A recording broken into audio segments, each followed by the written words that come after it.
Hey there guys, and welcome to Naked Reality, a podcast all about stripping bare mental health. We're going to hear from people all over the world sharing their stories, their experiences and their journeys with what they've been through in their life. But now it's time to get naked with our next guest.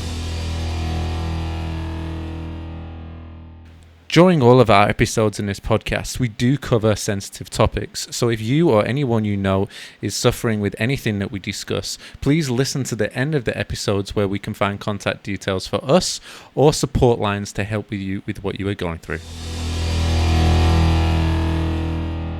3, 2, 1. And we are back for another episode of Naked Reality. And I sit here with a relatively new friend, Brooke, Nolly, who is a life coach. And you help people quit their jobs and help find possibility in their lives. Is that right? This is true, specifically ENFP and INFP personality types in Myers-Briggs, if you're familiar with that, if you're listening. Oh, well, I guess for myself, I know we've had a little bit of back and forth about this because I met you on Clubhouse. That's the place. Yes. In one of your little rooms, which is really, really cool. It's a really, really nice thing that you do there to just talking to people and having that space. And I think I remember you mentioning something to me about this. I remember doing this sort of personality test a long time ago. By a long time ago, I think it was about the time I quit my job, funnily enough, which is yes. what you help with. Yeah. And so tell us a little bit more about the whole Myers-Briggs things and how that works. Cool. I think the reason I'm really passionate about getting people to do the test is not to put them in a box, which a lot of people immediately think like, oh, I don't want my personality to be put in a box. Like, I'm not just all of these things. I'm multifaceted, right? And it's not about that. What it does is it kind of helps show you why you don't really fit into the mold of society. Hence why I say INFP, ENFP, because those personality types in particular find it really hard to adhere to rules. Feel, they can't stand being micromanaged. They really find interpersonal relationships at work quite difficult. They're sometimes not the best planners in the world, and that can get them into trouble. They sometimes struggle to take action, feel really overwhelmed. So if you know that is your personality type, and one category being Myers-Briggs, then you, one, feel less alone, and two, can do something about it. Whereas for me, when I didn't know, I would just look at everyone around me at work and go, wow, they're so methodical and organized and they don't seem to hate it as much as I do. There's something wrong with me here. When really it was just kind of like the fish living on land or a fish out of water sort of situation. Yeah. That's why when I initially meet people, I love to find out what their personality type is, not because I want to, limit them. I most of the time want them to see that they don't really fit in that corporate world or that job or that employed status, and they're more destined toward entrepreneurship or starting their own gig or doing something that gives them the freedom that they desire. I like that. I like it because it feels so relative to what I've gone through. From like moving from working on cruise ships in a casino industry under probably the biggest corporation in the cruise ship world, to then going into like personal training and working in a gym, which is, semi, I guess, business, but small business, and also operating your own business, and then into what I'm doing Lots now. of egos. Yeah. Casino massive. And then gyms, it's like, Yeah, but I remember, like I said, doing a Myers-Briggs test. Like, I cannot remember anything about it. For some reason, I keep thinking ENFJ is something that's coming up. I don't know whether that's a thing. Yep, that is a thing. ENFJ, okay. ENFP, Cool. INFJ. Yep. Beautiful. But yeah, I can understand completely what you're saying about, this desire to not be held under this kind of corporation. And God, do I hate micromanaging.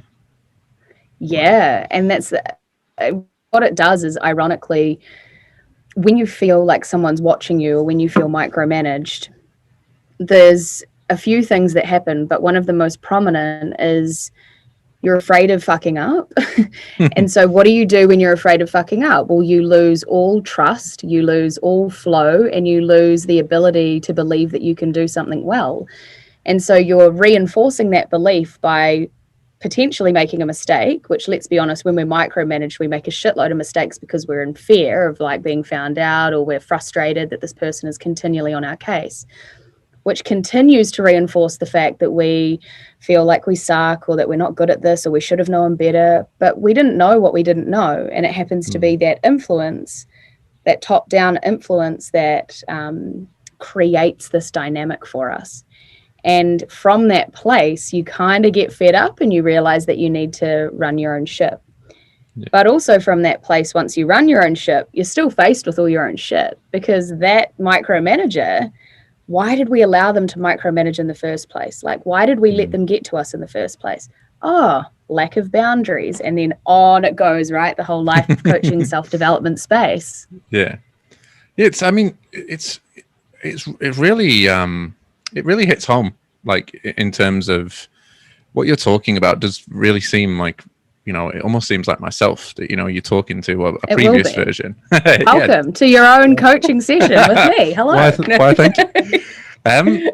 But yeah, it's really unique. Like, I'll be honest with you. Like, I've been in the coaching space and I've spoken to many coaches as well on the podcast, but I've never heard something as unique as what you're offering in terms of like Myers-Briggs and things. Like, how did you even come about to thinking, you know, this is the direction that I want to go now? I've moved out of that space. Am I right?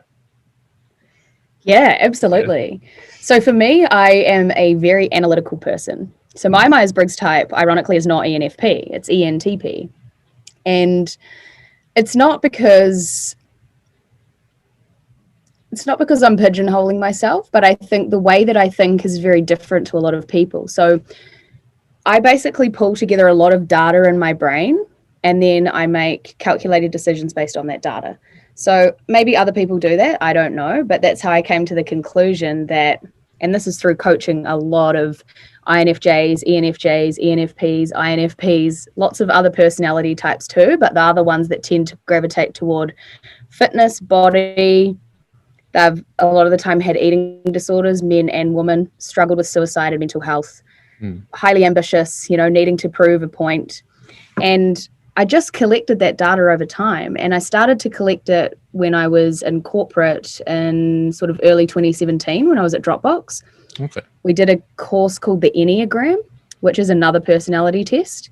And when I found out my type, I became obsessed with finding out everyone's type on my team, because I wanted to know why I was micromanaged, how that person functioned, how they thought, how they behaved, why they did that, what made them tick, like all of the ways in which they function, so I could understand why they treated me like shit, basically. So it was a very selfish pursuit, which in turn created a kind of selfless coaching program and way of life now that I really, you know, help people better understand themselves first and foremost, so then they can go and apply that in their lives, in their workplaces, and their families. Because when we really boil it down, everything in life is relationships. So when we feel lonely, it's probably because our relationship with ourselves is fragmented first and foremost. So then we can't actually extend the olive branch to others. Yeah, I love that. I mean, it must create such a greater way of communication, like to be able to know all about your team at work and even family members, like, you know, how to communicate to your kids, how to communicate to your partner, right? I mean, who wouldn't want to know that? Like, at the end of the day, you know, I guess we can all hold our hand up, and I include myself in this, in that, you know, sometimes, you know, I want to throttle my wife. And, you know, because the lack of communication between us sometimes. The lack of understanding. Yeah. You not being seen. That's the biggest thing. It's like, you can't fucking see me. I can't explain this to you any clearer, and you still don't see me. Yeah. And that is frustrating. Very, very frustrating. No doubt. So, yeah, like, I can understand like how knowing this stuff is, you know, obviously your main focus is to help with business and to help with, you know, entrepreneurship, but not really. No? Oh, like, that's a byproduct. I would say that the main focus is like, let's get to the core of you. Let's get your childhood sorted out. Let's get your relationship patterns sorted out. Let's look at you on the Karpman drama triangle, which is you're either the victim, the persecutor, or the rescuer. Which role do you play the most in that? Because I always played the rescuer. Yeah. So then I'd attract victims all the time. And then I'd be like, oh, I'm so burnt out and resentful that all these people want all this stuff from me. Well, hello, I was needing to be needed. And so then I was like, oh, why am I so burnt out? Okay, makes sense. So when you get to that core, right, you get to the core of that person and they begin to go, oh my God, that's me. Okay, cool. We can change that. Then everything changes in entrepreneurship and business. So one of my favorite sayings, which I only heard very recently in the last couple of months, is there's no such thing as a business problem. It's a personal problem masked as a business problem. Yeah, I like that. Because especially us, right? Like we are our business. Exactly. Yeah. Yeah, I really like that. I mean, I guess like this is something that I really resonate with you, is that, you know, when we look at problems and when we look at things that are outside in the world, it always comes back to self, and there's always a way to bring it back to self. And that's probably one of the most important lessons I've learned over the past 5-6 years, is that, you know, we as human beings, we can get so caught up in blaming things, blaming people, blaming situations, blame this, blame that. And it just sends you crazy, because it feels good in a moment, right? To blame. And, you know, it's like, oh, that guy's an arsehole, or that woman's, you know, she's a bitch. Suitcase. Yeah. And it's like, totally. I feel good now. But then that feeling goes away pretty quickly. Totally. Couple of minutes tops, and you're back to feeling there. But if you can bring it all the way back to self and start to understand, well, why am I blaming that person, or why does that person piss me off, or why does that thing piss me off, then you can start to really understand you, right? And once you can understand that, it only makes sense that you start to see different channels and different things in, you know, personal friendships, relationships with partners or future partners or business partners, or, I mean, the world works with people. So the way the world works, especially in business.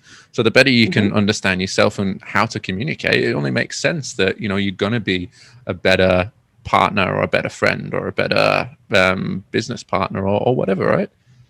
Absolutely. What I also love, and this has been a huge part of my journey, and I'm sure a huge part of yours, is I felt like such a phony in a lot of my friends groups and a lot of say like when you were working in the casinos, just being like, who the fuck are these people that like pay money to do X, Y, and Z or whatever on the cruise ships?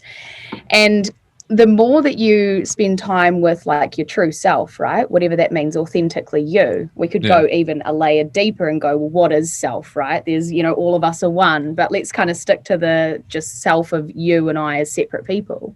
Yeah.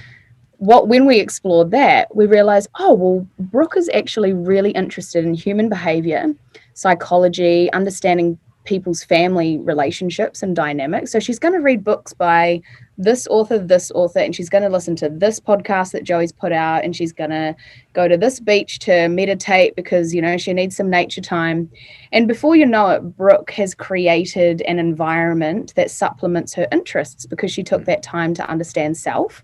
And then people pop into her world from that place, right? So Clubhouse, great platform for all of us to connect on things that we like to jam on. Brooke meets Joey. Joey invites Brooke to podcast. Brooke's here talking about this with Joey. Yeah. Whereas if we'd been in our old lives and you were still on cruise ships or in the fitness industry and I was still in technology working as an employee, like I would still feel deeply lonely and I wouldn't actually be able to communicate these things that I love and help other people find what their stuff is too, rather than listening to what other people think they should do, or maybe I'll keep climbing that ladder, or maybe I need to get that like size 8 body and that ghetto booty, you know, to feel worthy. Yeah. But it's funny you mentioned about the whole phony thing. It's I had a little bit of a revelation last night. Like this is something I got to work a lot on. Is this whole like imposter syndrome and all that sort of stuff. We all do. Don't worry. Yeah, we all do. It's a hard thing, but thanks to Lockie and Maddie, who I know you know quite well. Great. We're doing a little bit of work last night and did a little bit of breath work and thought into something and realized that what I needed to put out needed to be better than the Bible and more impactful than the Bible. And I'm just like, it made me laugh so hard at how freaking absurd that is. And it's amazing. Like, we put this on ourselves by not knowing ourselves. Yeah.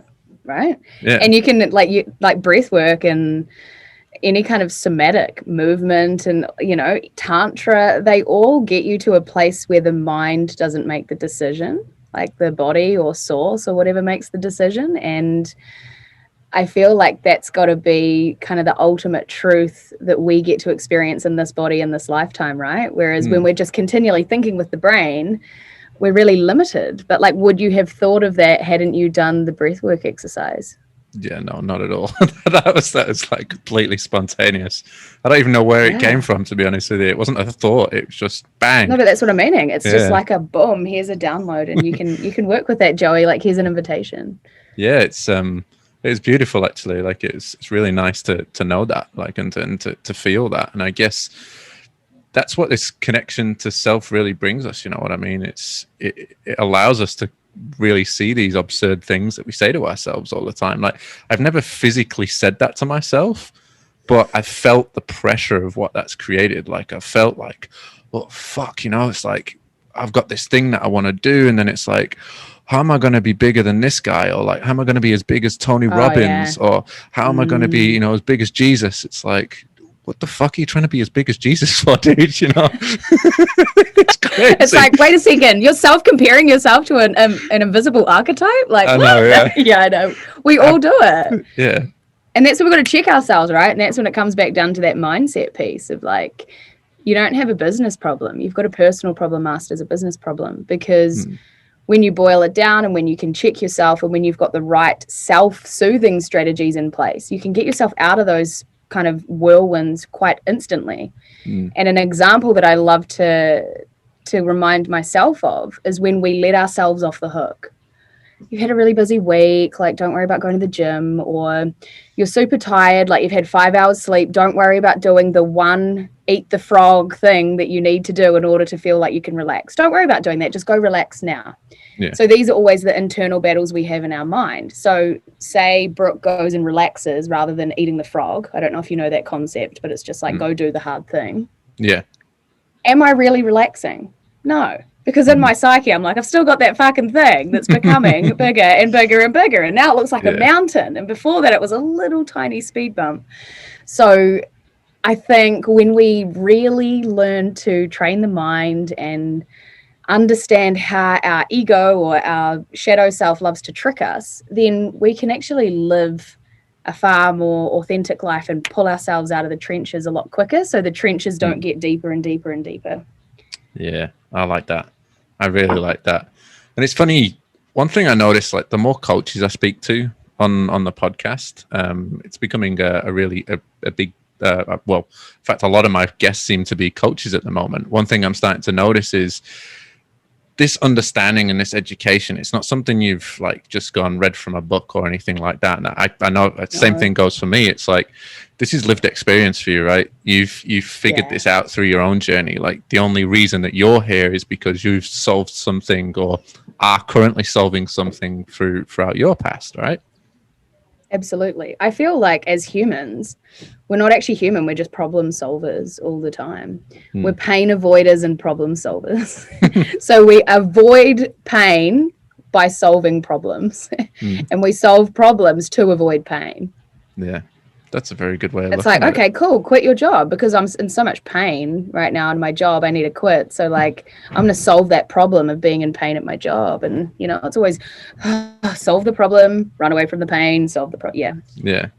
Yeah, we're really good at that as humans. We like to run away. I know that's been a big thing for me over the past. You're in Australia, of course. Me too. I've lived in so many countries. It's like, oh my God. The grass is greener here. Let's go. It's going to be great. And it's like, oh my God, all my problems. Change is as good as a rest, as they always say, yeah? Not so much. Yeah. Absolutely. So take us on like your journey. Like where was it that, I know you mentioned you're working at Dropbox and stuff like that, but where did this journey kind of dial back down to you where, you felt that, I guess all the work that you've done obviously come to a point of like, this is where I started to believe this about myself and things like that. So where did the journey really start for you? Yeah. I mean, all of the jobs and stuff and the career stuff, like none of that is really relevant. And in my story, it's like a pinprick of my story, and all of human stories, really. Like your accolades and achievements, like they really don't matter. Deep down to the core, I suppose it all starts in childhood, right? Which is where I take all my clients back to, no matter who works with me, because that's where everything begins. You could have a great partner or a terrible partner. Everything is a vibration, and you attract where you're at. And that's why people attract their fathers that are women and go, oh, why am I with someone that's, you know, abusive or dismissive, or I'm hustling for their love? And men that attract women that are, you know, emotionally unavailable, and maybe their mothers were emotionally unavailable. And it all just goes back to childhood. Where it really was the catalyst for me was in late 2017, when I met a guy who was a lot older than me, and it was the first time in my life I felt like really seen and understood, and it was almost like the father figure that I never had, or that I was always searching for, right? Because I do believe that the parents that we were dealt were meant to be our parents. Otherwise, like, you and I wouldn't be having this conversation, and we wouldn't be on this path, and we wouldn't be problem solving all the time. Which in itself can sometimes be a bit of an obsession and an addiction and a pursuit all the time. And it's like you always end up with more and more questions, right? So then it comes back down to patience and presence and acceptance. But for me, meeting this guy, like, it wasn't the best situation. Like, it's a really difficult one to talk about, because it's really multifaceted. Like, you could look at it from the lens of like, okay, so technically I got abused because this person and I fell into like an intimate relationship. He was significantly older than me. He was an investor and an entrepreneur, and I was kind of wrapped up in that world of like, wow, like this is where I want to take my career. And I think he took advantage of my naivety, and I kind of had like Stockholm syndrome, where you fall in love with someone that's essentially abusing you. But I didn't know that at the time when I was 25. And on the other end of things, it was finally seeing my potential through the eyes of him, even if it was abusive. Like, through him, I saw like small snippets of my greatness, but I had to then go and find that. So I was wanting him to just keep giving me that, which is what most of us do with any kind of relationship we're in, healthy or unhealthy. We want that other person to save us from ourselves. We want them to whisper us sweet nothings. We want them to validate us all the time and tell us that we're good at this, and, you know, we're intelligent and we're going to be fine, and just trust the process. And what happened was that triggered the self-discovery journey of realizing that, if I'm being frank, we're born alone and we die alone. And codependence is rife in our culture. And I've grown up only knowing codependence and only knowing conditional giving. And so to unlearn all of that was really fucking hard and emotional. And it took a long time, and I'm sure you can relate. But what I will say is that was the catalyst, late 2017, blessing and a curse. Have had a lot of therapy to kind of work through all of that. So I think it's really being able to bridge the gap between traditional, say, psychological therapy versus more esoteric spiritual stuff like breath work, or yoga, or tantra, or meditation, or, you know, anything that isn't like science or approved by governments, which, to be honest, whatever, it's not my thing anyway. But I think therapy definitely has a place to really feel safe, to feel your emotions. And the more that I was able to feel my emotions and like unapologetically just be a basket case, so to speak, I could then feel more connected to self, understand self, figure out what I wanted, what I loved, what I gravitated toward, and then go and do that stuff rather than doubt any instinct that I had, going, oh, maybe you don't like that. Maybe that's not a good idea. Maybe just stay here because this is a good career opportunity. It was like, wait a second, like, what does your heart want? You can actually dial into that now that you're in touch with your emotions. Yeah. It's, I mean, from the start of your story, you know, listening to the way you've gone through, you know, falling for an older guy and getting wrapped up in what he does and things like that. This is not uncommon with, a lot of women around the world. And it's definitely not the first time I've heard this.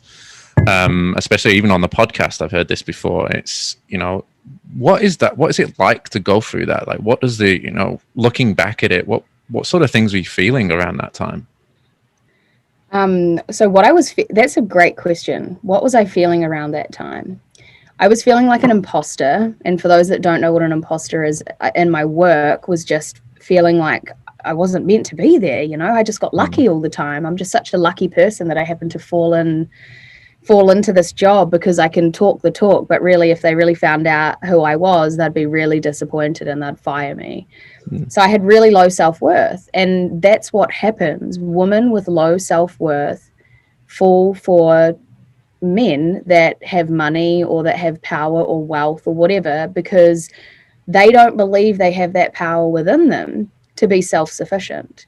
And it's not about like, okay, so now I'm a man hater and I'm going to be self-sufficient as a woman. It's like having empowered self-sufficiency means that when I am actively in the market to date or, like be with someone, I can bring something to the table. They can bring something to the table. But if the table breaks or it's not working anymore, I don't feel like I have to stay at that broken table because I don't have any means to support myself or to actually go and, still nourish my mental and physical and emotional health. Yeah. So that's huge. And I think so many women, which, makes me feel so fucking grateful, are out there like breaking those chains and helping other women to, not have to live like that. Because, my grandmothers and, probably generations and generations before me, they didn't have a say, right? They didn't have a financial choice to ever do anything for themselves. It was always what was allocated to them, and they had duties and roles. Yeah. And it's not because my grandfathers were oppressive people. It was just the generations in which they were raised in and kind of what was a norm. Yeah. Yeah. It's, it really is amazing. Like, when you think about it, like the 1950s, which, in numbers wise, it seems like quite a long time ago, but in history wise, it's like 5 minutes ago, really. It's not that long ago at all. And there's been a massive swing in the way things are going in this world in terms of, women really finding their empowerment and growing to I hate to use the term like live up to men and to try and create this balance because but it is though. It's it is, right? It's like just finding equilibrium.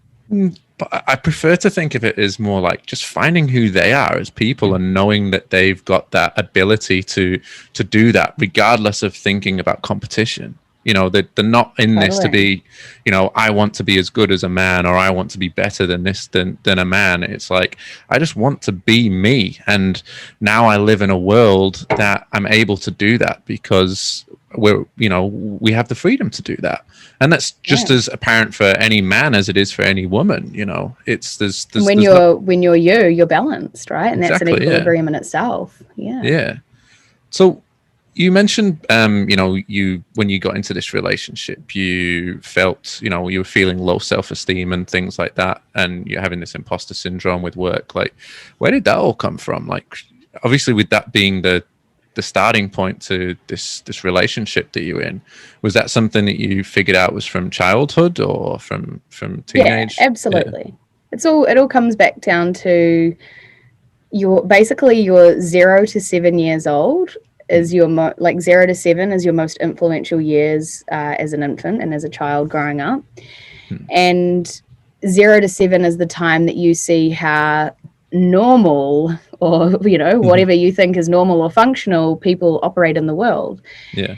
And so I suppose my dad comes from a family that had their own way of doing things. And then, it's all generational, right? And same with my mum. And so I forever wanted my dad's attention, but all he did was work.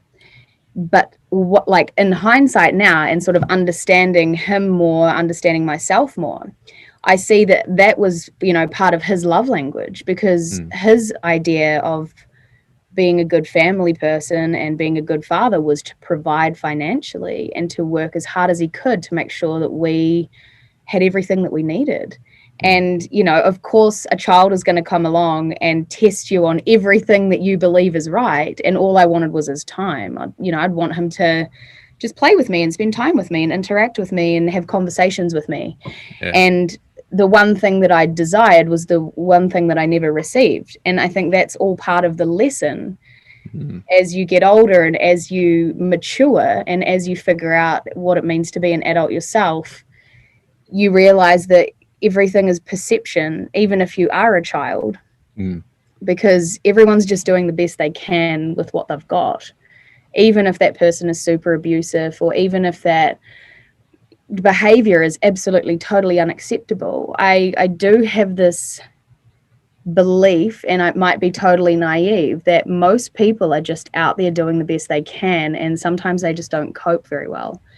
So as a child, I was always in pursuit of my dad's attention and love, I suppose, even though he always said he loved me. And I don't doubt that he doesn't love me. I know he loves me, but it was, once again, probably similar to you and every other person on the planet, wanting them to love you in the way that you want to be loved. Yeah. And that's just not a reality. And so we take that into our outside lives and into our personal relationships with our spouses and friends, and you know, then we complain and then we shaft blame, and then we're like, wish they did this and this and this, and why are they so inconsiderate with this? And it all just comes back down to self. And it's like, okay, so there's a lack of acceptance within you, and you're still hunting for that love from your childhood. And you know, we could go around in circles, but what that guy provided for me in that moment in late 2017 was everything I'd been hunting for in my dad. It's like he knew what that was just by knowing me. So he could present that to me on a plate, but then quickly take that away. So I got a taste of it, right? But it wasn't authentic. So that took me on the journey. And I mean, I do believe this is very spiritual, and I believe that it was kind of meant to be. Yeah. Probably because if I didn't, it's fucking traumatizing as well. But it takes you on the road of like, oh, okay, so that's possible. Even though it didn't feel like it was actually real. Well, it felt real, wasn't real. Yeah. It's because it takes you on a journey to self. It literally throws you in the trenches into the, if you might have heard of it, dark night of the soul. And it puts you in that place of, all right, Brooke, now you're faced with all your shadows. Like, all of the people that you thought were part of your life were really not. And so they've all disintegrated away. One of the best Muji sayings ever, like, the fire of self-discovery won't burn you, it'll burn what you're not. So it burns away all the people and places and things that no longer serve you. And you're just left with yourself. And there's a lot of contemplation time. And in that place, you really do, as I said earlier, you find out what's important to you, what's not, where you want to move toward. And you continue to up level with your boundaries and your love for yourself, which you can then in turn give out to the world. Yeah, I love that. And I guess like what you were going through with your partner, you know, this was like I guess like an energy that you're putting off, right? You've absorbed all this need from you as a childhood, and then validation. You're basically holding on to this energy of what you want as like a magnet. So if it wasn't this Childish. guy, ironically, if it wasn't that guy, it would have been someone else. Exactly. Yeah. And you know, I guess it's until you break that chain, that's when the magnet breaks and that magnetism disappears, and you can really get that new form of self-belief and self-understanding. Why do you think that saying like nice guys finish last exists? Because there's so many unhealed women out there that, you know, there could be a whole line, I'm talking in heterosexual terms, but there could be a whole line of men that are wanting to love her and that are completely emotionally stable and really great, and they could have an awesome life together. But she's got to go through her dark night of the soul to understand the depths of herself and the depths of these cravings and these magnetisms in order to actually be able to see the nice, healed, emotionally stable guy and realize that that's going to be really good for her, and the two of them can then be steady. You know, it doesn't have to be like this turbulent wave of like love bombing and emotions and highs and lows. And we tend to crave and feel drawn to what our childhood was, which if it was highly anxious or violent, or, you know, there was a lot of stress in the home, then you're gonna gravitate toward that because it's the comfortable. Your nervous system feels comfortable in that place, which is really ironic. Yeah, it's funny how we often want to run away from the things that we fear the most, but we often actually run towards them, and it can be quite traumatic when you realize that, right? Yes, and most of the time the things you run away from are the things that are best for you. Like a lot of people that run away from having children, like me, I'm like, oh my God, I don't think I want children. And it's like, I have to really, sit with that and go, is that true? Or is that just because it feels scary? I guess it's like when it comes to big decisions like having kids and things like that, it's hard to ever really know whether you're going to be ready because you don't have the full information about what you're going to be like. Yeah. I can say that quite freely as a new dad. Yeah, exactly. But at the same time, as though, is that it comes at the right point in your life, like that thing where you think, yes, I'm ready, but I don't know whether I'm really ready or not. It kind of comes to you when you're. I don't really like to use the word soul too often, but it's like when your soul really yearns for it. I love using the word soul. Yeah. That is like the essence of who you are, is your soul. Yeah, I guess that I have a very bad relationship with religion from my past and childhood and things like that. So the whole soul and things like that still feels a bit like. I get it. I get it. What religion was that, if you don't mind me asking? Church of England. So it's like I think it was from the history of what I know, it was created by Mr. Henry VIII, just so he could get divorced. From what I know, but it seems to have stuck around for some reason. I've heard the exact same thing. How crazy! But yeah, it's like, don't get me wrong, I've got nothing against religion. It was just brought up in high school, going to a church school, having to go to church all the time and stuff like that. Me too.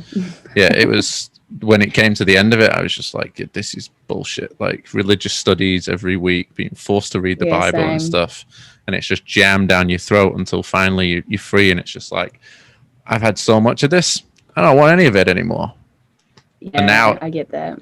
Now it's kind of a place of, I guess, where I'm very accepting of religion. And because I spent so much time studying it, like not just Church of England, but, Buddhism, Islam and stuff like that, You're curious. Yeah, it's like, I like the idea of it. I just don't like that it's so strict and the rule. There's so many rules about what you can and can't do, and if you're going to go to hell, or you're a bad person in the name of whoever is around. Mm-hmm. There was something about I can't remember who said it. It might have been on a podcast I listened to. It might have even been Russell Brand. I'm not sure, but basically, name a religion that doesn't oppress women or minority people.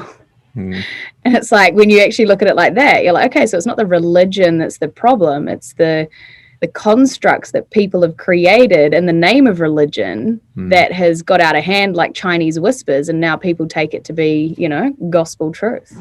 I guess religion is a wormhole, rabbit hole kind of topic, and look, at the end of the day, I think it's beautiful that people can commit to something that brightens their life and finds solace in that. But there's extremists in everything that we do. Like, I'm sure there's extremists in business coaching and coaching that we do. They've got their own beliefs, and it's like, no, this is the only way, and you have to do it this way. There's no other way. And it's this is just, again, comes all back down to the relationship to self and not wanting to accept that, there is other possibilities and there is other ways of doing things. Just because it's not necessarily right for you doesn't make it wrong. Agreed. And I think we all adopt beliefs. I mean, religion aside, we adopt beliefs just because we adopt beliefs. And there's not a lot of, self-reflection, like you say, bringing it back to self. And it's just kind of like, okay, so why do you have that belief? And I think most of the time when you ask people that are religious as well, why do you believe that? I don't think they could probably answer it, because there's not been a lot of reflection time or actual getting to know themselves outside of, whatever their religion is or whatever their faith is or whatever, not even religion and faith, but whatever their childhood construct was, or friendship groups, or the governments that they, live amongst. Yeah, and that again, like you said, all comes back down to that childhood construct, and what we learn, and that doesn't necessarily just come from our parents. It comes from everything. Like if I was born in India, I had a very different way of thinking, believing, acting, everything, compared to if I was born in England, for example, because it's just who I've been surrounded by, the media, the constructs of family, of social, of school, of everything that you come into interaction with. So it's easy to see when you kind of look outside as like a fly on the wall, looking down at the world. You can sort of have compassion for the way people do things, because you as someone coming from England and being brought up in Christianity, that's the way you think. So when you meet somebody from a different country that thinks a different way and has been brought up in a different way, it's easy to get frustrated with them, because it's like, why? Totally. Why do you think this way? Why can you not think my way? My way is this. I've been doing this for years and it's working so well for me. What the hell is wrong with you that you can't see that? And well, it's like when you take things out and you look at things from that perspective, you can sort of have, if they're going through a bad time, you can have compassion for them and say, well, if you were brought up in a country that was ravaged by war, compared to being brought up in a country that was pretty peaceful, then obviously that person's going to have a lot of pain built into them, because war is painful. It's not pretty. So that pain is going to come out from into their daily life until a time where they can actually sit down with themselves and have that self-reflection time. But that time, and this goes out for anybody that's going through anything that they're struggling through or anything like that, is there is no time where you got to go, okay, I'm 26 now, I've got to have this shit figured out. Or, fuck, I'm getting closer to 40, now should be time to get my shit together. It's like, it's not like, it doesn't work like that. It's like, it really doesn't. It will come to you in the time when you are actually ready for it, and you're in the position to be ready for it. Because, for example, like, imagine you're in this relationship with this guy, and then somebody comes up to you and goes, Brooke, you've got to have your shit figured out. Why? Let's get your shit figured out. What you gonna do? Like, get out this relationship now. This is destroying you. Figure your shit out. You're just gonna crumble down. It's gonna make you feel worse. And you're just not going to change, because I'm like, no, this is great. This is what I need right now. You're not going to listen to anyone until it's your time to face your shit. Face your shit. And I think I can't remember exactly what you said, but you said something previously that made me think of this. It's one of the other guests that came on earlier this week said this to me. Is like, if we look at ourselves as children and we look at like how we were as children, we're so new to the world and we're trying to figure everything out. So it's like you're trying to figure out how to walk, and you're figuring that out. You make mistakes, and you don't punish yourself. You just get up and you try again. And all the people around you are like, oh, come on, you can do it. Yeah, all very encouraging. Yet this is a pattern that we follow through, not just until 1 to 7, but throughout life. We're just working our way through life, trying to figure shit out like we did as children. But for some reason, there seems to be an age limit on this sort of philosophy, like whether it's 18, 21, I suppose different cultures depends on it, that you hit this age and all of a sudden you have to have everything figured out. And you're not allowed to make these mistakes you once used to make as children, and you're not allowed to be given that freedom to make these mistakes as children. It's like make mistakes. Yeah, it's the best, isn't it? Yeah. But I also have heard in studies and things that the older you get, the more security conscious and focused you become, as well, and the more jaded by life you become. Right. So you're a new dad right now. So the fact that you're a new dad adds an element of being security conscious, because you've got a life to protect too, and there's a part of you that that instinct of the masculine is like as a protector. So then you're going to take less risks that could potentially put you or your family in a predicament that was not was less than secure. So a lot of the time as we get older, and Gary Vee, I don't know if you know him, but he talks a lot about this as well, is like, if you're younger, just keep taking risks, keep making mistakes, keep being bold, because as you get older, you can still do it, but it just gets more difficult. Yeah, I do agree with that. You know, it's going back to the whole dad thing. As soon as I became a dad, everything became like, okay, what do I need to lock down? What do I need to keep safe? Let's go and buy some knives. I just feel like I need to protect all of a sudden.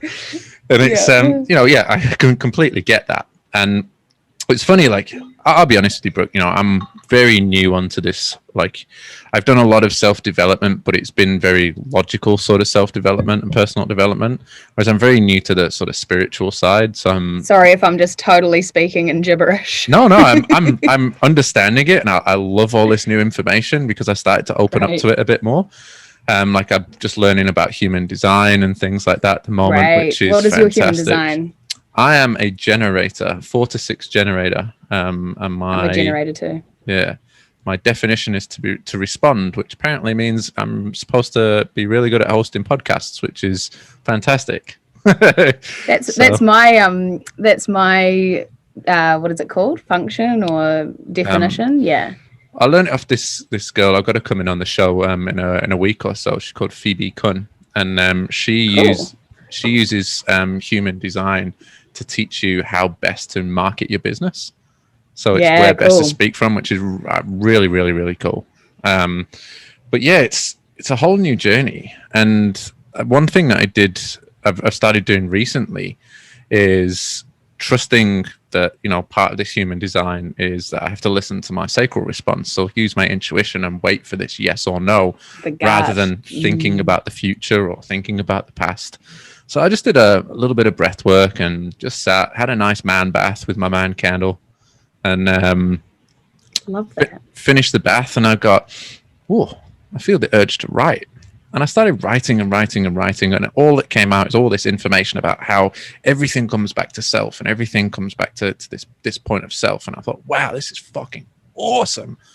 But the one thing that kind of really stuck out for me is that, you know, if we have this connection to self, you know, and we start to move away from looking at the external world about what it is, and we just look at us. Yes, you know, on the context of things, if you look at the definition of selfish, it seems, you know, it's like, oh, you're just going to focus on yourself. That's a bit, you know, it's a bit selfish. You're not going to think about anyone else. And it's like, well, to be honest with you, it's about having this connection with me so I can be the best me that I can be for my wife, for my daughter, for all these different people around. And I think where I was getting to this, I had a little bit of I lost the track there a little bit, but where I was getting to this is one thing that I've noticed is something that's been present for me like earlier on in my life. It's not so present for me now, is these things like anxiety, like depression, like injuries and stuff. And the older you get, like the more people I speak to, you notice like anxiety and stress and depression. It's starting, the older you get, when this security comes around you, the need for it, the more these if you've had a traumatic past, this thing starts to come up more and more and more and more. And what came out of this for me was like, these aren't issues. These aren't things that, you know, we need to look at and go, oh no, how do I need to fix this anxiety? It's an alarm bell. This is, if you're waiting for a moment to want to change, or you want something different, and you're feeling anxious, this is this self that I was talking about, trying to hit you from every angle to vibrate your body as much as it fucking can, to go, hey dude, it's time to fucking change. This is it. If you want to do it, this alarm bell is what is telling you to go out there and do whatever you need to do to look for this change, and not to get all the money in the world or build a fucking 10-foot wall around your house and protect yourself from everyone. It's to get to know yourself. Yeah, so that you can be the best you can be for your community and for your people that need you the most. Because if you can show up as you every single day, that's what everybody's going to see, rather than having to put on a work mask or a family mask or a different hat for every different fucking thing you go through.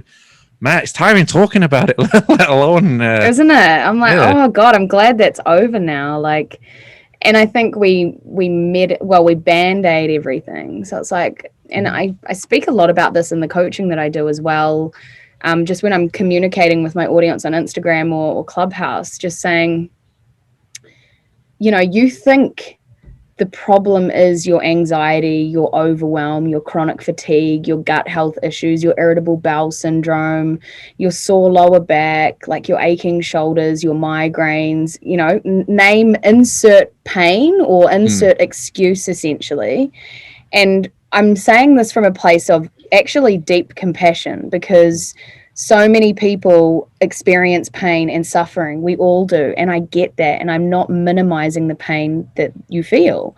But what I'm saying is going to the doctor and being prescribed some antidepressant medications or anti-anxiety medications, that might be a short-term fix to get you to a place of actually learning to cope and getting to know yourself and to work through all of the things that you need to work through in order to live a wholesome life.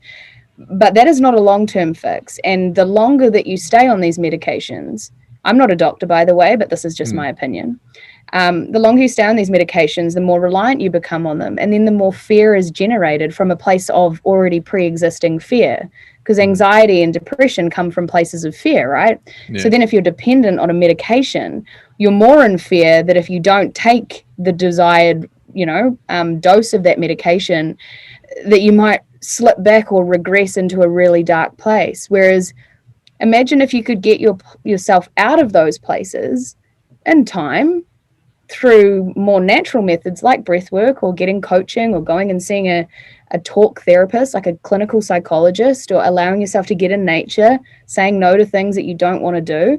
All of these things together bring you to a place of more health and ultimately more wealth, right? Because wealth is just a plentiful supply of desirable things. Yeah. Whereas when you're feeling depressed and anxious and overwhelmed, you've got a plentiful desire of shit things, shit emotions, negative experiences. So we're trying to transition to that place of more stability and less fear. Yeah, and I guess it's with when you're feeling like anxious and you've been in this spot for a long time, and I guess this is something that you felt during this relationship as well, this feeling of being suppressed and trapped and feeling not worthy of what you were doing. I didn't really feel like that in the relationship, just because it was really short term. But what I will say is in my work situation, got you. I felt really oppressed and trapped. And I think I didn't realize that the relationship that I was in, which was very short term, was also a representation of that too. Got you. I apologize about that. Don't worry. It's totally fine. Even still, like with this space that you're in with work and feeling these sorts of things, if you spend a decent amount of time in it, like a couple of weeks, few months, few years, just starts to seem like life. And I think this is what a lot of people struggle to understand, is that there was a time before this where this wasn't life. And there was a time when you didn't feel like this. Therefore, if you think about it, if there's always a way to change and to mold and to do different things. You can make mad, crazy decisions that you're uphill and, find the greener grass, so to speak. Or you can take the little bit of a longer road and go through this thing of personal development and go through this journey. But what can happen in either direction is you can create this new space where obviously this has happened for you. I can say it's happened for me as well, where you can find this new life where, yes, anxiety is a thing. It never goes away. Oh God, I get it all the time. Yeah, it's here to represent something, that it's that alarm going, hey, Brooke, let's try and figure this out. What's going on right now? Or, hey, Joey, something's happening. Let's just sit in this space. Let's give yourself a moment and pay attention to this alarm. It's like a smoke alarm. If it goes off, you try and figure out why the hell it's gone off. And once you get to this space, you can realize that it's like, there is different things. There is different ways out. There are different paths. But if you're sitting there and saying to yourself, I am anxious, or I am depressed, or I am, and That's your trap. Yeah, you make this your belief of this is who you are. Then it's literally like trying to dig yourself out from the core of the earth. It's it boils back down to what we talked about earlier, and I'm sure both you and I have experienced a fuckload of depression and anxiety in our lives already, it boils back down to problem solving and moving away from pain. Yeah. So I think, like, for me, you know, drinking alcohol, it was like, okay, so this brings on a lot more pain than it does pleasure. Now it's getting to a point where I'm just feeling more and more anxious, more overwhelmed. Every time I drink, I can't handle the hangovers. I feel like I'm at a crossroads in my life as well. So drinking is just absolutely amplifying how everything is not working. Therefore, what do? Well, I move away from pain, and pain is represented in alcohol, so I don't drink. So it's like, yes, we're always problem solving. We're always kind of trying to figure out ways in which to move away from that pain, which is getting us to a place of more balance and a place of mental and overall health, right? Yeah. Yeah, I guess it's like the whole cause and effect thing. You know, most things that you see in the physical world are cause and effect. They're symptomatic of what's happening within you. So, you know, if you get into an argument with somebody, that is a symptom of something that's happened within you based on whether it's come from in you, whether it's a thought or something like that, or whether it's been triggered by something external. The argument is just a symptom of that internal feeling. The same with alcoholism, the same with drugs, the same with rage, the same with, you name it, anything. Addiction, yeah. Masturbation, overeating. Yeah, all big the ones. Yeah, pornography is a massive one that I'm learning for myself at the moment. Has been a massive hurdle to try and move over. And it used to be really hard to say that as a man. It used to be really frigging hard to say that as a man, because it's like, dude, you come a long way. You have a problem with porn. That, you know, that's a weird problem. Yeah, you're like, I'm some weird deviant on the internet. You know, like that's kind of what you think. Like everyone would like to think about. Yeah, it's not that at all. But yeah, it's I'm yet to meet guys really, obviously, that are open about it, that like haven't had, you know, their fair share of strife when it comes to porn and healthy relationships. Yeah, and it's I guess beautiful to have these conversations like we're having, and to have men's groups and women's groups around the world where people can come and start to feel safe, like feel safe with coaches such as yourself, feel safe in these spaces to openly talk about it. 'Cause it's, you know, I'm starting to hear more on this. I mean, I guess I was aware of it, but not like it didn't really absorb it. Is pornography is not just a thing that's a problem with men. It's also a massive issue for a lot of women as well. That, you know, this it's not, again, the pornography is just a symptom. It's not that you're, you know, pornography, you know, this is the way you are as a person, that you walk around connection. As I am S&M, or I am, you know, totally mad about dildos or something like that. You know, exactly. Yeah, exactly. Yeah, it's just that this is something that you use to solve something that's coming up for you at the time. And false connection, right? It's like you falsely connect with people that you get on the piss with at the pub. Yeah. Unless you're connecting with them deeply on another level, and then you get pissed at the pub, you're not really connecting. It's false connection, just like false connection through porn. It makes you feel, but like you said, I think you said earlier, and I can't remember what context it was in, but you said it felt really good at the time, but then that disappeared really quickly. Yeah. I can't remember what context it was in either, but that 100% relates to porn. Yeah, 100% relates. Food, it's like, oh, it feels so good to eat like a whole pizza and a block of chocolate. It's so good at the time, but it disappears pretty quickly and you feel like shit, don't you? Yeah. And it's something that I noticed for myself really recently is that over the past year or so, like, food and porn have been my two biggest go-tos when I'm not feeling good. And over the past, I think it's 2 weeks, I've gone on the whole keto diet just to, you know, try and fix myself a little bit and get rid of all the shit junk food out of my life and start to create a better habit with food. Now it's just porn. But I think it takes time. Yeah. It takes time, and everyone has some sort of vice. Like for me, it's still food. Like when I feel stressed and anxious, I'm like, okay, cool. So what Netflix show can I watch tonight?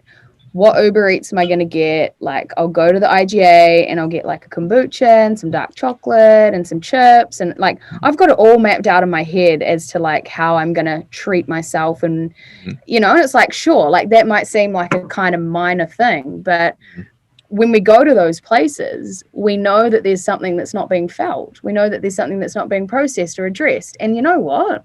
Sometimes that's just fucking okay to just whip up the laptop and watch the porn or go to the IGA and get the snacks. And then other times you actually do have, say, the willpower or the ability to just feel your emotions and go, not today. Like I'm catching this, not today.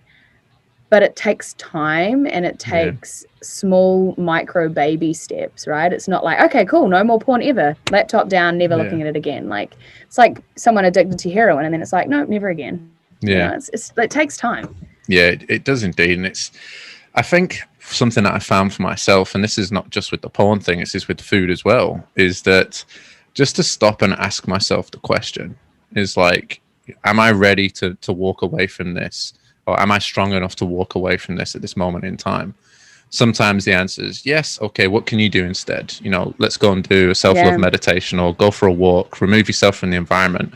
Other times the answer is no, I'm not really strong enough to do it right now. So you have the food, you watch the porn, but then the most important thing that I've really taken on a part of that is after it's happened and after you've done it, is to just go, that's okay. Let's just sit and feel like, let's rather think than about wrapping it. yourself in the shame blanket. Because I have literally bashed myself inside my own body, like, and called myself all sorts of horrible names for what I've done. And all that has done is just made me feel worse. And, you know, well, I honor and acknowledge you for even sharing this. This means that you've made absolute leaps and bounds. So yeah, you should be really proud of yourself. I am actually, you know, I've never really been one for trying to feel proud of myself. I always think I've always had this thing that it comes from the ego. Like it's arrogant, but it doesn't. It's like, good on you. Like you deserve to be praised for that. That's huge. And I guess it's all part of the journey is what I've realized is once I've gone into this understanding more of self and, you know, working with people like yourself, for example, is that you're able to become more open to things and to understanding that, it's okay to share.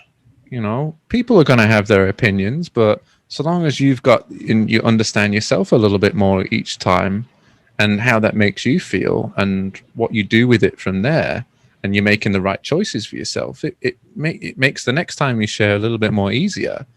Or it makes the next thing that you want to learn, you're open to it a bit more. Because I'll be honest, 2 years ago, if someone had told me about human design or anything like this, I would have gone, you're fucking batshit crazy. I'll listen to you, but I'm going to completely dismiss everything you say as you say it. And it's the cynicism was real. Yeah. And it's that level of shutting ourselves off as human beings from things like that, because, you know, I guess it's not even being afraid. It's like, it's just wanting to reject something that could potentially help you, because your body's just full of this. And you're just too invested in the pain, eh? Exactly. Yeah. Your body's full of neglect. Call it your higher self, or like what you know is best for you, is so squashed and so small compared to like that large sort of ego or, you know, shadow self. So the shadow self is like, no, that's bullshit. That person's just talking crap. And then in time, you know, you're like, oh, whoa, I now relate to that person. And it's having the grace and compassion for yourself to go, I forgive myself for not knowing what I know now. Because, I mean, I look at when I first started coaching and how arrogant I was and how much I thought I knew everything. And I'm like, I could wrap myself in the shame blanket and be like, oh, my God, this is disgraceful. Or I could be like, well, I relate and have empathy to that version of myself because she didn't know any better. Just like I might look at the stuff I say in this podcast in 2 years and go, whoa, I don't relate to any of that anymore. Yeah. But once again, it's part of the journey, right? And it's part of having self-compassion to go, hey, at least I'm brave enough to try, and I'm speaking whatever the truth is for me right now in this moment. Yeah. It's an amazing journey. I mean, it's a long journey. And I think that's... And it's lifetimes, isn't it? Yeah, it really is. Like, I really love what you say about, you know, it's 2 years from now, you might look back and say that, you know, you don't relate to what you say, but that's okay. You know, Yeah. I look back at myself over stages in life and I'm like, man, how the fuck did I ever think like that? Sorry, I'm just having a few mic problems here. You're There right. we go. Yeah, so it's like saying like, you know, how the fuck did I ever think like that? You know, why? And it's like there are reasons, and the more you go on this journey, you start to find these reasons out. Like, you know, I love to share now. Like this, I used to never share. I think I was 22 or 23 when I first talked about my dad for the first time to anybody apart from my mum. So that's 23 years of hiding my relationship with my dad, and there was no relationship there because he left before I was born and then passed away when I was 5. So I never got to know him. And that was where I guess the journey kind of started of trying to really understand this.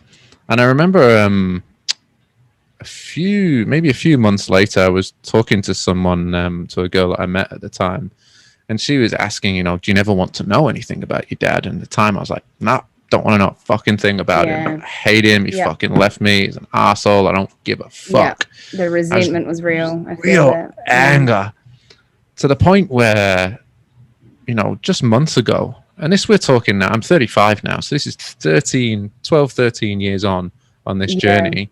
I was able to sit down and go, I love my dad because I'm here because of him. And he was doing what you're doing because of what happened, eh? And he was a guy, you know, he probably had a lot of problems, had a lot of pain in his life, and he was probably just not ready to be able to commit to being a relationship with me in that frame, in that level. But at least he had enough love and compassion in his own body to create me and give this essence. And I'm just like, fuck me, that's pretty powerful. It's beautiful. Yeah. So beautiful. And that's the sort of journey that I think, like, from feeling that, you know, I'm so proud of, you know, I've let that ego go and let that anger go, and, you know, being able to delve just a little bit. Second proud moment of today. Second proud moment. I have them every day. It's a beautiful thing. Right. But yeah, it's beautiful to go on that journey and to know that it doesn't necessarily take, you're not going to get to this point, you know, next week I'm, you know, just because I've got this problem now, it doesn't mean I'm going to solve and everything's going to be perfect next week. It's not. You know, it's taken a long time to get to here, but there's tiny little breakthroughs along the way that make you feel that little bit more at ease with who you are, a little bit more at peace with who you are.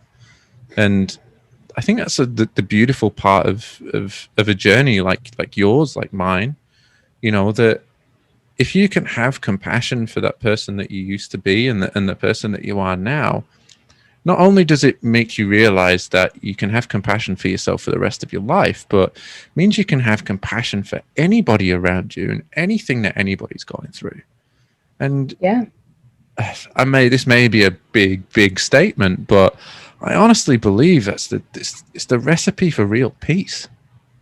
Yeah, it's the recipe that's not a big statement. It's true. And connection. Like, that's the recipe for connection, which is what we all want. Yeah. Because this hate and anger that we can suffer from any time in our lives is, again, all goes back down to, yes, it may be triggered by something you've seen on TV or some political statement or some religious statement or something somebody has done or said or whatever. But that anger is in here somewhere. It's festering around in this thing that is your body, and that is yours. It's literally the only thing that you can say is 100% yours is those feelings and emotions you have in your body. And it's like, if you want to tackle that, like, then you can grow. Then you can grow and not be as angry anymore. Yeah, it's like, how do I ask yourself the questions and have the curiosity of, like, okay, so I can identify that these are super uncomfortable and they're not good for me or anyone. How do I look at this? How do I change this? How do I seek help about this? And I think it's beautiful that, you know, I think people look down a lot on the coaching world because we're brought up in this society where we need to have spent 10 or 15 or 5 years doing some sort of certification or diploma, or been to university and studied from all this and that, that people dismiss coaching a lot because Yeah, of, they're just not your clients. yeah. But again, again, But yeah, they do. That's something in there, because that's what a lot of people in the Western world are brought up. You have to have this to be successful and good at anything. You have to have spent stupid amount of years. Yeah. Because at the end of the day, the person that made that qualification was still a person, and that qualification didn't exist prior to that. So therefore, it was just a bunch of research by other human beings who were equally as flawed as you and I, but they decided to make it into a university curriculum and call it a certification that all the sheep decided to follow. Yeah. But this is the beautiful thing about what coaching is. People like you sit here in a place of vulnerability, willing to share, willing to give, willing to show love and hold a compassionate space for people to allow them to go through this journey in their own way, in their own time, and at ease, and not feel like they have to have everything solved instantaneously, and they not have to find this thing about where they're perfect. Coaching is, I used to be one of those guys that used to not shit on coaches, but shit on the idea of like all brainwashing kind of thing. But Tony Robbins, but it is, there are so many beautiful people like yourself out there that just want better for other people and want to share the love that they have to help people grow. Yeah, to transform their, like you said, resentment, anger, and pain in themselves to become their power, because it is their power. But when you don't process it, and when you just live in it and as the victim, it has power over you. So what do you think kind of clicked for you from moving out of this corporate world and into this space that you wanted to dive into to sort of help people? Like, there's obviously struggling to fit in this sort of an environment. Where has it gone from self-development to helping others develop? I think I used to work in HR, so I would always be kind of mentoring a lot of people. And one of the last companies I worked in, it was a pretty toxic environment, and everyone was really miserable, and there was a lot of bullying, and it was not a nice place to be. It was a representation of where all of our psyches were at, and I think, and where all of our emotional states were at. But what I noticed is what I got the most joy out of was helping people move on from that shit environment. I really enjoyed kind of actually doing exit interviews and sending people to, better shores. And when I realized that, and, understanding people's personalities, like we've already talked about today, I was like, this is something that lights me up, like getting people to figure out what it is that they're good at and moving towards that, like helping them move towards that, like getting them to see their own fucking greatness and getting them to see that someone else isn't their guru. Like, they are their own leader when they decide to seek help, not let their ego get in the way, and allow different people to pull them through in different ways, whether it be breath work or human design or life coaching or business coaching or whatever. Like, allowing yourself to be the student and simultaneously be the teacher is what I realized I wanted to do. I was forever obsessed with learning, but I also was forever obsessed with teaching what I had learned. So I was like, how can I make this a job? Well, I'll just be a coach. And I saw the only reference I had from a coaching perspective was the woman that ran our Enneagram workshop at Dropbox in Dublin in like early 2017. And I was like, okay, so she teaches the Enneagram. I'll just learn everything I need to know about these personality types, and I'll just start teaching them as well. And then on it went, and it evolved, and I'm in my 4th year of business now. Wow, that's awesome. Yeah. I guess it's good to know and to understand the journey of what coaches go through as well, to understand that relatability of, wow, I can really connect to this person. I can feel like she's been through what I've been through. And I guess that's the beautiful thing about this, and compared to education, like traditional education, is you've lived, you've breathed, you've felt, you've delved inside, and you've experienced everything that you're teaching. Whereas if you've got a book in front of you, you know, and you're just reciting from a book, it's like, it's very hard to relate to someone on an emotional level from a book. But if you can, if you've been through it and experienced it, you know, you've got that emotion and still inside of you, that relatability where you can go, it's authenticity. You know, I feel a lot of people don't live from that place. They don't live from that place of authenticity or integrity. And it might come across as arrogance, you know, to some people, but like, I know that I'm an exceptional coach, and I know that I help transform the lives of so many people because of that, right? Because of that embodied lived experience. And I also know that I'm not going to be able to help a lot of people, and that'll just be literally instinct. As soon as I start talking to them, if something feels off, I'm like, well, I'm not your person, but there will be your person out there somewhere. Yeah. That's a difficult thing to I guess, is to try and receive as a coach for yourself. Is, you know, you I'm sure you've gone through this as well. You get this desire to help, and you just want to help everybody.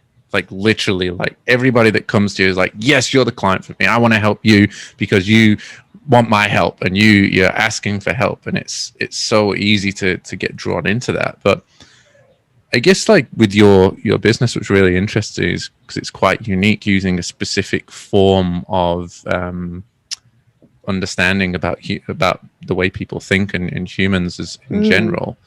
Like it's what intrigued you to that, and like how does that work, and like what's the process and stuff? Yeah, I mean, well, at the end of the day, my superpower is helping people like me, similar to me. So the fact that the whole podcast you've kept saying, I can relate to that. Oh my God, I feel like that's me. It's like, cool. Well, you're essentially one of my ideal clients because of the receptivity of everything I've been sharing, and how much you've been like, that's me. I get that. Whoa, I've yes. Okay. And that's kind of how it works. It's call it an avatar, or call it like your ideal client. Your ideal client has walked a similar path to you, but it's like in a video game, and you're at level 5, and your ideal client might still be at level 1, and they're not quite sure the strategies to like move past the mountain. Yeah. And so you can, like, you know, metaphorically speaking, pop the ladder down, throw the Rapunzel hair down, and bring them up. Yeah. And they are found through podcast, through talking to someone in a cafe when you're getting your coffee. If you live in integrity, and if you really embody the work that you do and you believe in it, like, your clients are everywhere around you, because you're like what we talked about, you're living from that place of, I want to go do that, and I want to join that yoga studio, and I'm going to go and join that men's circle, and I'm going to do this breathwork thing. And over time, the same sort of people on different levels of the video game begin to gravitate toward you. And then they just become your clients. So that's been my experience anyway. Obviously, there's social media, there's Clubhouse, there's Instagram, but there's a far more spiritual, energetic thing at play here for me, where the more I step into my truth, the more people just literally find me. And I'm like, wow, I'm so fucking grateful, because this is the perfect match. Yeah, that's beautiful. I suppose when you're living in that truth, it's just natural that because you're speaking from true self, you know, those people will naturally just, you know, be attracted to you. You know, like we were saying before about the whole magnet of when you're living your pain, you attract what the pain wants to create. When you're living your true self, you attract what your true self needs, which, you know, for example, if you're a coach, it will attract your clients and things like that, right? Am I on the right page there? You're really on the right page. And everything is energy. So if people have got, you know, everyone's got money stories, like, oh, you know, like rich people suck, or money's really hard to earn, easy to spend, all of that stuff. And that's the same thing. Like, if you're operating from that place of like really like wanting to help people all the time, but then you're too afraid to let them know how much you charge, or raise your prices, or as you move into further authenticity to charge your worth, like, you're not really helping anyone, because it's self-sacrificing, right? Because you're bringing your own vibration down. So I love the definition of wealth by Google, literally, because it's a plentiful supply of desirable things. And so it's like, when you've got plentiful feelings of authenticity and you're in alignment with yourself, like, that's just going to keep multiplying. Whereas if, you know, anxiety, depression, all the things, it just keeps going downward. Yeah, I like that. I do like that. It's a really unique way of looking at it. I guess one thing that's, there's a lot of questions I remember asking myself when I was first starting on this journey, is that you look at people like yourself and you look at many other coaches, no matter how long they've been doing it, it's like, oh my God, how am I ever going to be like them? And one of the things that's, I've realized for myself on this journey is that there is no ever end to this journey. And is there anything that you find that you're using at the moment for yourself to help you break through something that you're experiencing at the moment? I mean, yes, there's always different modalities and different people and different things for different stages of your life, right? Like when the student's ready, the teacher appears, whether that teacher is, a shaman dressed in an outfit, or a yoga teacher, or that teacher is like an abusive relationship, or you breaking your ankle rock climbing, which is what happened to me like 2 years ago. When the student's ready, the teacher will appear and it will frickin' show up for you. And I think throughout all of my time since becoming a coach, or since waking up or having a breakthrough or whatever you want to call it, there's a few stable practices that I attest to my endurance or my ability to keep going, because life continues to always throw us hurdles. Entrepreneurship is, as in my coaching group at the moment have said, it's probably the most spiritual path you can actually go on, because you're faced with every element of yourself in business and in relationships with people. But meditation, like if you don't meditate, you've got no fucking way of connecting to yourself or connecting to anyone else. Like you could, but it's going to take you a long time, and everything's still going to feel like you're missing out. Like you're going to compare, you're going to be like, I'd never be like Tony Robbins, and it's like not even about that, right? So when you meditate, you realize that like you are meditating to bring out your truest essence and your truest connection. So a consistent meditation practice is something that I believe has sustained me, and then there's the additional eating well and doing a lot of yoga and writing. I write a lot. Writing is like my soulscape, and the beach and fresh air, and like there's many things, but meditation, if you don't meditate, like, and I'm saying this to literally anyone that will fucking listen, is that's your number one thing. That's your number one medication, is meditation for everything in your life. Your problems will feel less like problems if you meditate regularly. I 100% agree. I've not been a strong meditator of my life. I've used it as a band-aid or as a medicine to try and heal what I've been feeling, and then just kind of I don't need it anymore. But which is what most people do. Like, don't beat yourself up. Oh no, I mean it's not until like recently, like I've really committed to a steady meditation practice that I really feel the self-love. Yeah, and it's fucking huge. And it's hard. It's hard to really explain. Like, I'm not like sitting there like a monk for 3 hours on end doing crazy, develop like insightful meditations, trying to find inner peace and things like that. It's like, to be honest with you, like most of my meditations are no longer than 20 minutes. Like most of them are actually 10 minutes long. It doesn't matter about the duration. Yeah, it honestly doesn't matter. And it's about how you can like sit in the resistance with yourself, because every part of you is like, is the timer going off yet? I want to get out of this. Like, this person can stop talking. Like, oh, that car across the street keeps honking. Yeah. And it was really weird once I really started to connect to this and use it on a regular basis. Is like, you're literally doing nothing. You're listening to someone telling you to do nothing apart from think about just simple little things. The breath. Yeah, the breath, just body scanning, things like that, thinking about little aches and pains that you may have on the body. And all of a sudden you're just like, I just feel a little bit better right now. And you can't really put your finger on what's actually happened to do that, But at the same time, it doesn't even really fucking matter. You just feel a little bit more in love with yourself. You just feel a little bit more at peace. You feel a little bit more connected to what's going on. Things feel less like a problem, right? Things that felt urgent or imminent or impending become quite insignificant. Yeah, and shit starts moving.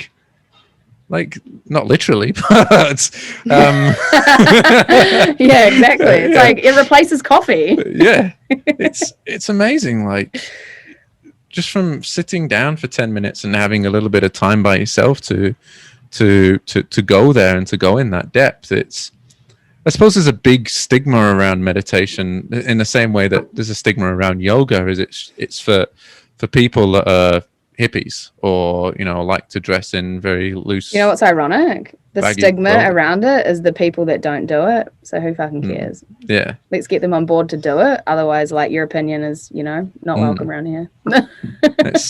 I love like how now, like, there's apps out there as well. Like one of my favorites is Headspace. I do a lot of meditations from Headspace, and it gives you that thing that they're starting to break that stigma, starting to break that it's not a thing that monks do, it's a thing that anybody can do. Everyone. It benefits you in 100 different ways, and it's short. You can fit it into your day. It's not time consuming.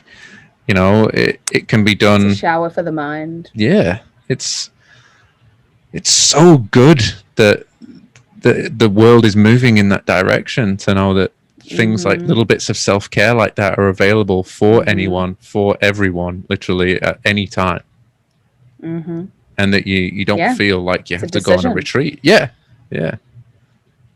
I know, but if you do that daily, and if you commit to writing, and if you commit to self-inquiry, when you do go on a retreat, wow, the benefits are like, tenfold better, because it's like all of those things that you've been practicing, you get to like triple, quadruple down on them, and you really go, wow, there's the validation that I needed to just keep going on this path, because that felt really good and I felt really connected, and I'm so grateful.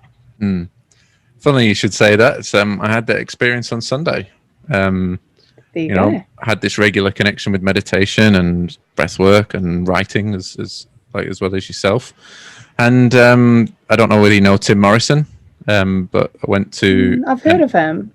So I think he's like Is he the happiness guy? No. He's like a shamanic healer kind of thing, does like sound healing. Oh, okay. And I went to a cacao ceremony of his, which was pretty awesome. I love them.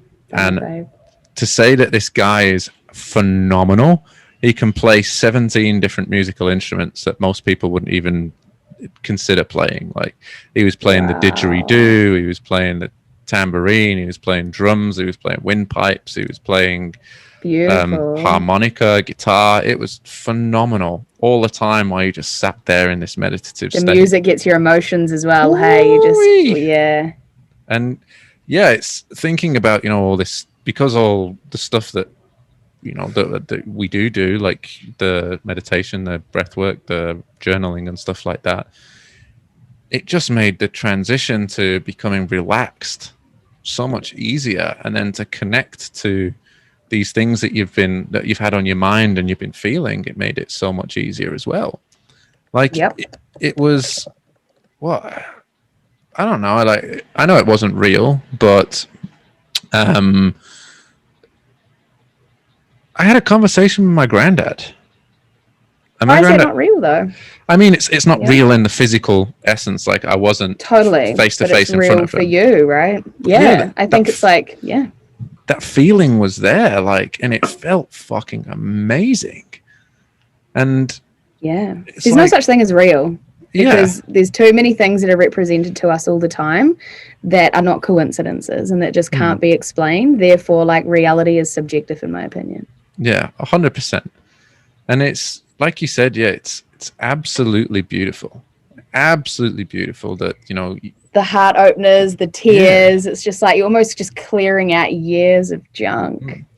Yeah, but you don't need to go and do 3 hours in a cacao ceremony to do that. You can do it at home by yourself, in your front room, in your garden, in your bedroom. You can do it in the bathroom. You do wherever you want to do it. You can do it, and you can have that 10 minutes, 5 minutes, however long it is, to just, whoo, like, I had one of the best experiences in Melbourne a couple of years ago now, where a friend and I, we just like found this breathwork circle online, and we just went, and everyone in the room was like howling, crying. There's probably like 20 of us. Everyone was blowing their nose and coughing and laughing, and like, you know, if anyone from that was not familiar with breathwork or anything like that, they would have been like, this is absolutely ridiculous, you know. But it was just so beautiful to see, not that you were looking at anybody, but to be part of such a release, such a safe space, and for everyone to kind of just let their freak flag fly. Like, the more that I've done those things and allowed myself to just not judge and to just like really drop into it, the greater my authenticity has become. It's great that, you know, especially when you're surrounded by that many people, it's like, at that space in time, they're being uniquely them by having their own emotional experience, which gives you the permission to be uniquely you and have your own emotions and go through your own experience. It's fucking awesome. Really is. Well, I know we have been talking now for God knows how long, and I absolutely love these conversations. But I know you Me too, that awesome. You're short on time at the moment, but like, obviously, you know, there is all these methods of coaching and things like that you can do, and you know, there's hundreds of modalities that you can try to start to move through whatever you're experiencing. But for you, like, for someone that's, you know, realizes there's something going on, you know, there's something that doesn't quite feel right, and they're not necessarily ready to dive in head first to something, what would you give as a suggestion to possibly try to start to get this process moving for them? To introduce the process. I would say make sure that you surround yourself with content and people on social media that you feel you can learn from, or that you quite enjoy the way that they live their life, or you relate to them. And remove anyone that you don't, because when you're in those moments, you can feel very vulnerable, volatile, and like a bit of a fucking weirdo if everyone from your old normal life is judging the shit out of you when you've got these new vested interests.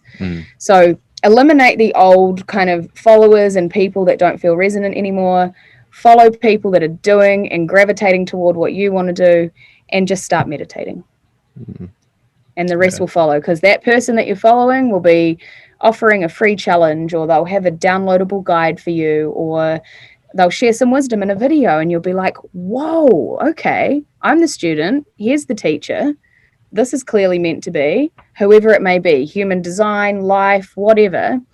And you'll start to walk the path. And as soon as you invest your first dollar in this kind of realm, you're away. That's really nice. I like that.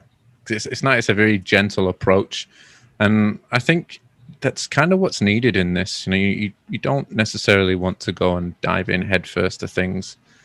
You do want to take that time to sort of absorb what's right for you and who resonates with you and things like that. It's a really nice you process. Can't dive head first into something you don't know, right? Like, whereas you meet people and you follow them for a while and you go, like, I've got all of the problems that this person's talking about. Like, maybe I should book a call, or maybe I should do their course, or maybe I should just download their free email guide or whatever.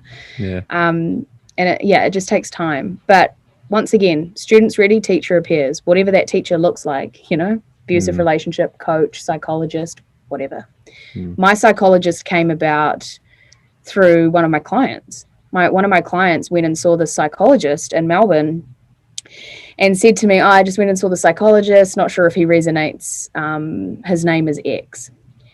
And for some reason, every part of my being was like, I need to see that guy. And I had no idea about him or anything. And my client was like, oh yeah, I can give him your details. I was like, thanks. Like, he sounds good. And I've been seeing him for over 2 years now, and it's one of the best investments I ever made. And that was purely off a gut instinct of my client seeing him, and my client literally saying, oh, we're not really a fit. Yeah. Wow. Yep. As you say, when you're ready to be the student, the teacher will appear. I like True. it. It's a really good way of looking at it. So if anybody wants to reach out to you, I know you left me your website is brooknolly.com, right? Spelt Yep. BROOKENOLLY.com. And the same people can find you on Instagram using the same name but without the .com, obviously. And Absolutely. they can get in touch with you there, right? Yeah, and with my website, like you can just jump on and book a call. But the best way for you to really kind of get to know me and see what I'm about is to just jump on Instagram, because that's where I hang out the most. Websites are quite formal and yes, you can book a call there, but if you wanted to see more videos and kind of get more of an idea of what I offer, then Instagram is the number one portal. And Clubhouse. Oh yeah, good old Clubhouse where we met. Exactly. It's awesome. Same name. Yeah, exactly, same name, different destination. Exactly. Yeah. Well, Brooke, it's been an absolute beautiful pleasure to have you on. I've thoroughly enjoyed our conversation, and I've honestly learned a lot today. You've confirmed a lot for me as well in my own thing, and love it. It's been fantastic to be able to spread your message out to the world as well, and to give this to our community. So thank you. I feel really honored that you invited me on, and I'm so grateful that you popped into whatever room it was that you were in and invited me. I'm stoked, and I love watching all the people that you're interviewing, and just, you're really carving your own path, and it's awesome. Well, thank you. As one of my good friends told me, blessed to be a blessing. I love that. Exactly. Me too. All right, Brooke. Well, thank you so much again. I'd love to have you on the show again later on down the track. And love that. Keep doing what you're doing. It's absolutely beautiful. Thank you. See ya. Bye. Thank you guys for listening to this episode of Naked Reality, and a massive show of gratitude to our guests who got naked about their mental health stories today in the studio with us. Also, a big thanks to our sponsor here for 2020 and 2021, Getsome.com.au, providing some amazing supplements from Origin Labs all the way in the USA and supporting our military veterans. Stay tuned for this important announcement.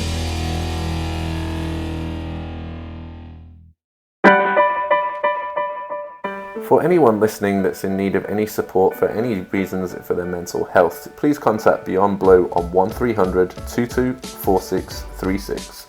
Or for the ages of 12 and 25 years old, eHeadspaces at 1-800-650-890. Or for the ages of 5 to 25, Kids Helpline on 1-800-55-1800. Or if you're in need of any immediate support, please contact Lifeline on 131114, and they're available 24/7 for those in Australia. If you are looking for any more numbers, if you can visit healthdirect.gov.au/mental health lines. There's a lot of numbers there for specific topics. And also on our website is ONU, that's o-nu.com.au/mental-health-support-lines. We have a list of phone numbers and contact details for many of the main areas around the world. If you are in need of any support, or you do know someone that this would benefit, please share this around to anyone you think may need it. Thank you.